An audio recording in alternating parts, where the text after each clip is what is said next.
اور مجھے اب ایسا لگتا ہے کہ اس حکومت کی جو رٹ ہے افغانستان کے اندر وہ بالکل موجود نہیں ہے. ان کے مقامی لیڈرشپ جو ہے وہ بھی اب مختلف دہشت گردی کی کارروائیوں میں انوالو ہو رہی ہے. وہ ایک غیر اسلامی انلیجٹمیٹ وار لڑ رہے ہیں پاکستان کے خلاف.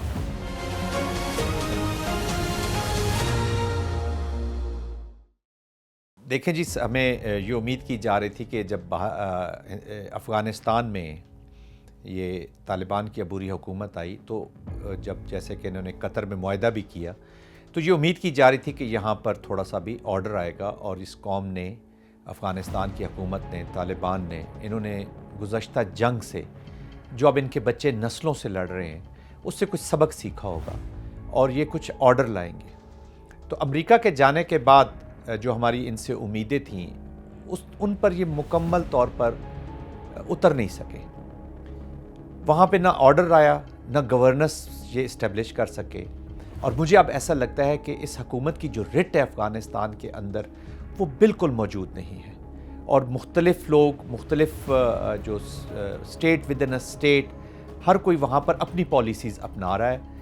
لیکن سب سے افسوسناک بات یہ ہے کہ ان تنظیموں کو، ان خوارج کو جو پاکستان کے خلاف اس وقت جنگ میں مصروف ہے، وہ خوارج جو ہمارا طرز حیات بدلنا چاہتے ہیں، ہمارا وے آف لائف بدلنا چاہتے ہیں، جو پاکستان کے اندر آ کر کسی کی ایما پر تخریب کاری کرتے ہیں، دہشت گردی کرتے ہیں اور پاکستان کی اسٹیٹ کو چیلنج کرتے ہیں، ان کو نہ صرف اب وہ سپورٹ کر رہے ہیں، کیونکہ ہمارے پاس ثبوت بھی آئے ہیں جہاں پہ انہوں نے ان کو لائسنس دیے ہیں، اسلحہ کے لائسنس دیے ہیں، گاڑیاں دی ہوئی ہیں، ان کے رہنے کا بندوبست کیا ہوا ہے اور مکمل سپورٹ ان کو مل رہی ہے.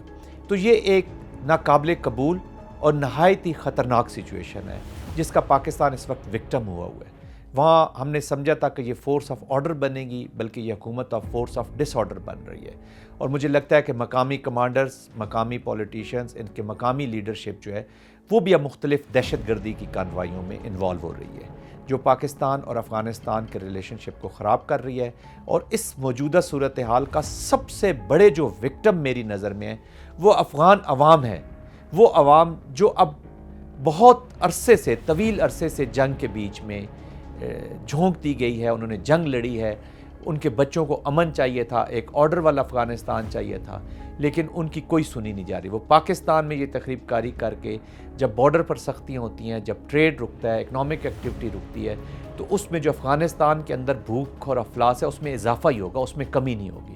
تو یہ ایک نہایت ہی افسوسناک اور خطرناک پہلو ہے اس علاقے میں. جہاں تک قطر معاہدے کا تعلق ہے، میں پہلے اس کا ذکر بھی کر چکا ہوں. انہوں نے جو معاہدہ کیا ہے کہ جی ہم افغانستان کی سرزمین کو دہشت گردی کے خلاف، کسی ملک کے خلاف دہشت گردی کے لیے استعمال نہیں ہونے دیں گے.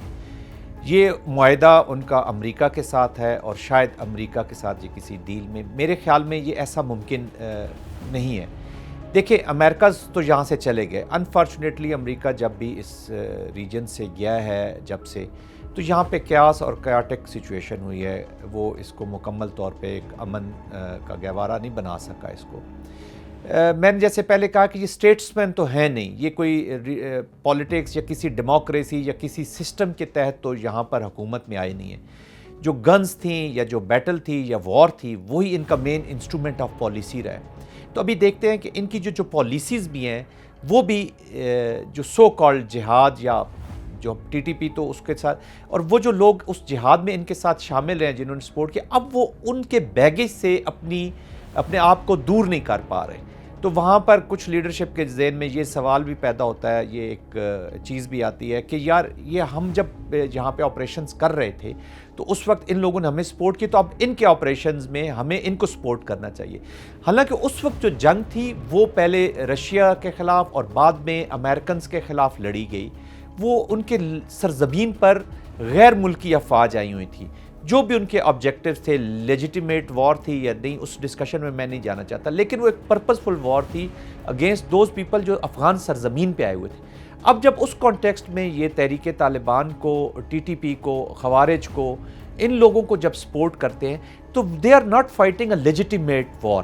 وہ ایک غیر اسلامی انلیجیٹیمیٹ وار لڑ رہے ہیں پاکستان کے خلاف، جو بیسیکلی ٹیررزم کا حصہ ہے.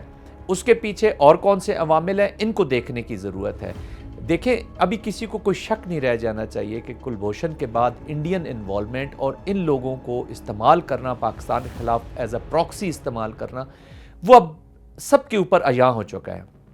پاکستان کی حکومت بہت سے ڈوزیئرز دے چکی ہے، ثبوت دے چکی ہے، ثبوت ہمارے پاس موجود ہے، انڈین جو کنیکشن ہے، جو پیسہ انوالو ہے، اتنے ان کے کونسلیٹس بنے ہوئے ہیں، تو اب اس میں کسی کو کوئی شک نہیں ہونا چاہیے۔ اب جب طالبان یہ سمجھتے ہیں کہ یہ کسی کے بحث پہ یہ کام کر رہے ہیں، تو ان کا کام تھا کہ ان کی عبوری حکومت کا کہ وہ اس کو روکتے، وہ اپنے ملک کو آرڈر کے بیچ میں رکھتے، اس میں وہ ناکام ہوئے ہیں۔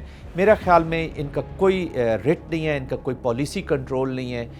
وہاں پر اتنا اسلحہ واپس رہ گیا امریکہ کے جانے کے بعد، تقریباً 4 لاکھ میں سے 3 لاکھ اور 25 سے 27 ہزار جو ویپن ہے وہ ادھر ہی رہ گئے، وہ ان کے ہاتھ میں ہے۔ تو وہاں پہ اور کوئی چونکہ اکنامک ایکٹیویٹی ہو نہیں رہی ہے، تو اس وجہ سے یہ جو وار ریلیٹڈ اکنامکس ہے اس کے اوپر اب ان کی توجہ زیادہ ہو گئی ہے۔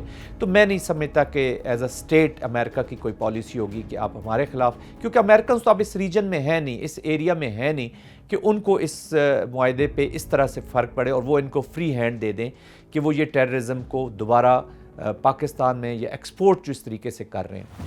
پھر ایک چیز سمجھنے کی ضرورت ہے کہ دیکھیں افغانستان کا یہ جو ٹیررزم ہے، اس میں جو پرسکرائبڈ آرگنائزیشنز ہیں جو تقریباً 16-17 کے قریب ہیں، ان میں سے 12-13 تو پاکستان اسپیسیفک ہیں، جبکہ باقی چائنا میں بھی یہاں سے امپلیکیشن ہو رہی ہے، امپلیمنٹیشن ہے ان کے پلانز کی، افغانستان سے رشیا تک ریچ ہو رہی ہے، سینٹرل ایشیا کو خطرہ ہے، تو ایک ریجنل خطرہ یہ بنتا جا رہا ہے، پہ سینٹر ایک بن گیا ٹیررزم کا۔